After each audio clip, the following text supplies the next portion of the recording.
is a personal budgeting, saving and growth template. I have attached two templates, one with figures and the other one is empty, so that you can fill the figures as you wish. So basically every month in January 2025, you have to state your saving goal. You probably want to save 20,000 shillings or more, or 100,000 or more, whatever your goal is. Then you come here and fill in first your actual monthly income. So many people have one source of income, so if it's your salary, you'll fill in the net amount. But this template, as you continually fill it, as you continually use it, it will challenge you to have these columns or these rows filled too. You should how do you increase your income? Side hustles, if you have an online shop, if you have odd items in the house that you need to sell, gifts, maybe it's a bonus for work or somewhere else, and any other extra income. So this field template, this person has 150,000 shillings at the end of the month. Then under expenses, so these are the expenses that I have included in this template, and I've put savings here as an expense, meaning that in our challenge, you're expected to budget what you're going to save during that month as part of your budgeting for other things like utilities, bills, entertainment, and debts. So in this case, if you're saving in a chama, how much have you budgeted? And you fill in whether you actually did it or not. So the actual saving that you make, if it's in a circle, how much have you budgeted and did you do it or not? So when you do it, you fill it in the actual cost column. For emergency funds, you've budgeted 3,000, but did you do it or not? For personal development, you budgeted 5,000, but you only had 3,000 to spare. You budgeted for your life or education insurance policy 4,000. And other saving 2,000, so you budgeted 17,500 out of your income as savings, but you only ended up saving 10,000. Then you have your utilities. So these are some of the fixed costs that we have in our lives, which you have to, whether you like it or not. Things like rent, hotel and electricity, gas, grocery shopping, house help, house maintenance, and others. Then I have included another column for bills. Some of these are compulsory, you have to do them. Some are adjustable. We have school fees, transport for school, transport for work, fuel, car maintenance, spouse. If you eat head, or if you do actually give them an allowance, how much have you projected? Probably you had projected 10,000 to the spouse, you ended up spending 15,000 on them. Then parents and siblings, you budgeted to spend 10,000, you ended up spending 14. So these will give you the total amount of bills that you have budgeted versus how much you actually spent. So in this case, you budgeted 62, you actually spent 79. Then for entertainment, things like the gym, dining out, others, but these will vary from person to person. Also debts, tithe, you budget for it, and if you actually do pay it, you say. For chama, if you have a chama debt, you budget for it and you actually pay for it. If you have mobile apps debt, and this will actually help you to know your position. As you're moving along, the first month will actually be like an eye opener. It will give you a summary of all your bills, a summary of all your obligations versus what you actually make. And at the end of the day, the total budgeted cost will be displayed here versus the total actual cost. So you will be able to know whether you're overspending or underspending. If you're overspending, it will be in red. If you're underspending or living within your means, it will be in green. If here we try to reduce a certain cost. So we budgeted to spend 10,000 on the spouse, but the spouse was understanding this month, so we spent nothing on them.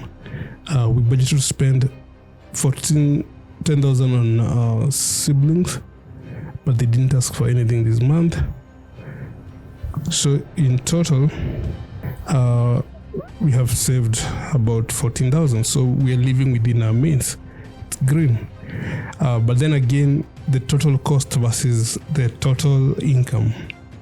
So in this case, as much as we're living within our means in terms of expenses, budgeted versus actual, it means that either we have to increase our incomes or reduce our spending, because this person has to take another mobile loan of about 25 or 26,000 shillings to be able to fulfill all the obligations of these costs.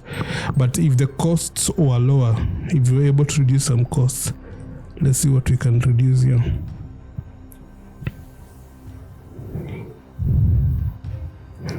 So this the problem sometimes with budgeting, or rather with cutting costs as opposed to increasing your incomes. Sometimes you try to go through the categories like what your obligations are, and when you try to look what cost can you reduce, like if you look at groceries, I mean, people have to eat, so sometimes trying to touch that might not be a possibility. If you go to a normal categories, maybe if you're using your car to go to work, that month you can say, I'll just use transport for work, so that you'll have no car bills for maintenance or fuel. You can't reduce things like medical and grooming, especially if you're working. And it goes to entertainment. You've already used minimal on the gym, so now dining out, you reduce it also. Debts, if you're trying to get out of debt, then this is a cost that you can compulsorily do. Sometimes you try to look which one you can be able to spread over a longer period, although the interest might be higher, but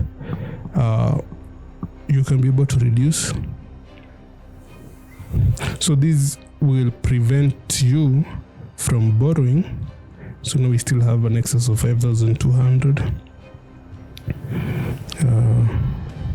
We can't live in the dark. We can't reduce our rent. Maybe we can reduce our groceries shopping to 10,000. So in that case, our incomes is higher than our costs. At the same time, we've been able to save 10,000, and the extra amount of 800 will go towards within our savings. So by reducing our costs, we have spent lower than what we had budgeted, and two, we have spent lower income, or rather our cost is lower than our income. So again, we are living in the green, which means we are within our means. So if you do these, you'll be able to understand your position, you'll be able to live accordingly. So I've attached both, this one with figures so that it can guide you, and this one without figures. So this one without figures will basically be for you to fill in when necessary. So your incomes, you can fill in your savings targets, your utilities, you can always change. And if you're not able to use a laptop, you can change and then print out. When you print out, it will be about 2 pages. And basically you can fill in with a pen. But that means you'll have to do the arithmetic manually so that you can be able to get the totals. The other thing, there's a link here that will lead you to our Telegram page. So join it, Falme Wetu, and you'll be able to learn, or rather access more resources so it's in the description. So all you need to do is print the Excel sheet if you don't want to use the computer. Otherwise, if you have a laptop, if you have a computer, even in your phone, if you have the Excel or the Microsoft Excel, you can use it. And I want you to use it for 6 months. and I believe you'll have a testimony. And I've also attached a link to our Telegram page for community, where we shall be using that page for accountability. I want to know, like, how is the going? How are you using the template? Welcome to the unveiling of untold history documentaries, mastering classes in business management, and sparking insights through money dialogues. This is JephKafka TV, where you discover untold business histories, master the art of management, and ignite money conversations that matter.